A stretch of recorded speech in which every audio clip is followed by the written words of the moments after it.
ચોમાસામાં કે એકદમ કડકડતી ઠંડીમાં આપણે અનેક અવનવા ભજીયા તો બનાવતા જ હોઈએ છીએ, પણ શું તમે ક્યારેક કુંભણિયા ભજીયા બનાવ્યા છે? આ ભજીયાનું નામ જેટલું અલગ છે ને, પાડવાની રીત પણ એટલી જ અલગ છે અને ખાવામાં તો એટલા સરસ ટેસ્ટી અને ક્રિસ્પી લાગે છે કે જ્યારે પણ બનાવશો તો ઓછા જ પડશે.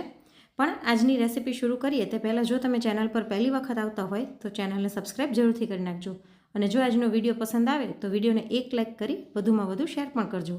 તો ચલો રેસીપીની શરૂઆત કરી દઈએ. સૌથી પહેલાં આપણે ઇન્ગ્રીડિયન્ટ્સ જોઈ લઈએ. અહીં મેં 8થી 9 તીખા લીલા મરચાં લઈ લીધા છે. આમાં આપણે મરચાંની જ તીખાશ દેવાની હોય છે, લાલ મરચું નથી એડ કરવાનું હોતું, એટલે તમારે તીખાશ વધારે જોઈતી હોય તો વધારે એડ કરી શકો છો. સાથે અહીં એક મોટી જોડી જેટલી મેં કોથમીર લઈ લીધી છે, કૂણી દાંડલી સહિત, જેને ધોઈ લીધી છે. 3 ઇંચ જેટલો આદુનો ટુકડો લઈ લીધો છે અને સાથે પોણી વાટકી જેટલું લીલું લસણ ઝીણું સુધારીને લઈ લીધું છે. તમે લીલા લસણની બદલે સૂકું લસણ પણ સુધારીને લઈ શકો છો.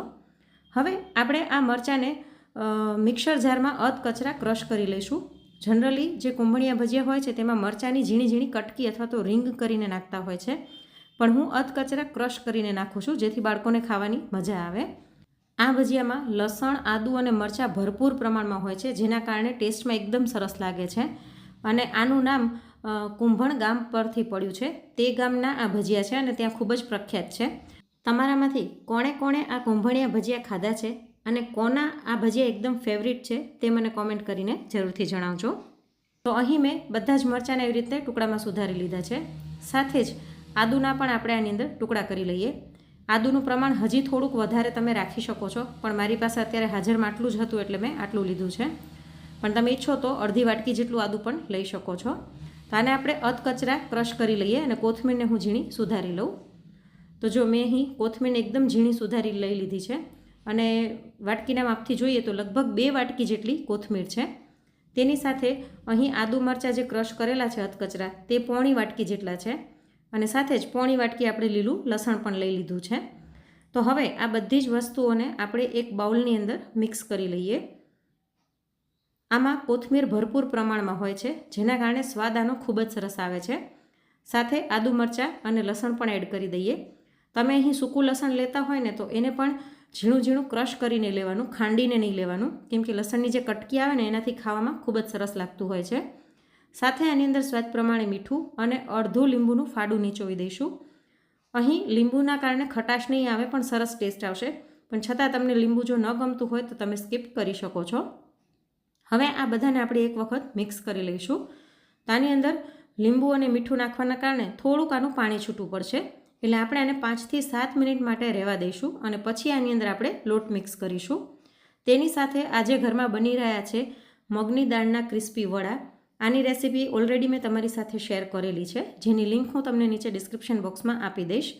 તો બાળકોની ડિમાન્ડ હતી કે મગની દાળના વડા પણ ખાવા છે સાથે, એટલે મેં એ બેટર પણ તૈયાર રાખ્યું છે. તો અહીં 5થી 7 મિનિટ થઈ ગઈ છે અને લીંબુ અને મીઠુંના કારણે આમાંથી સરસ થોડું ઘણું પાણી છૂટું પડી ગયું છે. તો હવે અહીં મેં 1 વાટકી જેટલું બેસન લઈ લીધું છે. તમે બેસન કે ચણાનો લોટ કંઈ પણ લઈ શકો છો. તો થોડો થોડો લોટ નાખતા જઈશું અને મિક્સ કરતા જઈશું. આની અંદર લોટનું પ્રમાણ ખાલી એટલું જ નાખવાનું છે કે આ બધી વસ્તુમાં બાઇન્ડિંગ આવી જાય. એના કારણે આ ભજીયાનો ટેસ્ટ સરસ આવે છે, કેમ કે લોટનું પ્રમાણ ઓછું હોય છે અને આમાં માપમાં કોઈ પર્ટિક્યુલર રહેવાની જરૂર નથી, કેમ કે બજારમાં જે કુંભણિયા ભજીયા બનાવતા હોય તે લોકો અટકરે જ બધું નાખતા હોય છે, પણ આ તો તમે ક્યારેય ન બનાવ્યા હોય તો તમને આઈડિયા આવે એટલા માટે હું બતાવી રહી છું કે જેટલી આપણે ભાજી લઈએ એનાથી અડધો લોટ લેવાનો છે. એટલે 2 વાટકી કોથમીર હતી તો અહીં મેં 1 વાટકી જેટલો લોટ લઈ લીધો છે અને બધું બરાબર મિક્સ કરીને આ રીતનું આનું કઠણ ખીરું બની ગયું છે. હવે આને પાડવાની ટેકનિક પણ એકદમ સરસ અલગ જ છે. આની અંદર સોડા પણ નથી નાખવામાં આવતા, છતાં પણ ભજીયા ખાવામાં એટલા જ સરસ અંદરથી સોફ્ટ અને બહારથી ક્રિસ્પી લાગે છે. તો આપણે થોડુંક ખીરું અલગ કરી લઈએ અને આ અલગ જે ખીરું કર્યું છે એમાં 1 કે 2 ચમચી પાણી નાખી અને આને સહેજ ઢીલું કરી લઈશું. તો આવી રીતના થોડું થોડું ખીરું ઢીલું કરતા જવાનું અને ભજીયા પાડતા જવાના. તો અહીં મેં 2 ચમચી પાણી નાખ્યું હતું અને આવી રીતના હાથેથી પડી જાય એટલું સરસ ઢીલું ખીરું હોવું જોઈએ. હવે અહીં મેં તેલ ગરમ થવા રાખી દીધું છે. આપણે થોડુંક ખીરું નાખીને ચેક કરી લઈશું. તો અહીં આ ખીરું ધીમે ધીમે ઉપર આવે છે, એનો મતલબ કે આપણું તેલ મીડિયમ ગરમ છે. તો બસ આવું મીડિયમ ગરમ તેલ જ હોવું જોઈએ. જો એકદમ ગરમ તેલ હશે ને તો ભજીયા તરત રાતા થઈ જશે, પણ એટલા ક્રિસ્પી નહીં થાય. એટલે તેલ મીડિયમ ગરમ હોવું જરૂરી છે. તો હવે આની અંદર આપણે આ ખીરું આવી રીતના પાડવાનું છે. હાથમાં ઘણું બધું ખીરું લઈ અને અંગૂઠાની મદદથી નાના નાના ભજીયા પાડતા જઈશું. અને થોડીવાર પછી આને પલટાવી અને બધી બાજુથી સરસ સાધારણ બદામી કલર આવે અને ક્રિસ્પી થાય ત્યાં સુધી થવા દઈશું. આને આપણે મીડિયમ ફ્લેમ ઉપર તળવાના છે, એટલે એકદમ સરસ ક્રિસ્પી થશે અને ખાવામાં એટલા જ સરસ ટેસ્ટી લાગે છે. તો જો આ સરસ બદામી કલરના થઈ ગયા છે. તો હવે આ ભજીયાને આપણે કાઢી લઈએ અને ગરમા ગરમ સર્વ કરી દઈશું.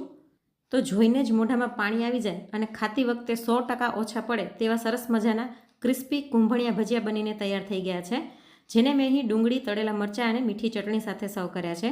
સાથે જે મગની દાળની વડાનું મેં બેટર બનાવીને રાખ્યું હતું તેના વડા પણ બનાવી લીધા છે. આ વડા પણ બહારથી ક્રિસ્પી અને અંદરથી ખાવામાં એકદમ સરસ ટેસ્ટી અને સોફ્ટ બને છે. આમાં પણ આપણે સોડા કે ઈનો નાખવાની જરૂર નથી પડતી. તો તમે ક્યારેય કુંભણિયા ભજીયા જો ટ્રાય ન કર્યા હોય ને તો એક વખત જરૂરથી ટ્રાય કરજો અને આજની રેસીપી કેવી લાગી તે મને કોમેન્ટમાં જરૂરથી જણાવજો. ફરી મળીશું નવી રેસીપી સાથે. Thanks for watching.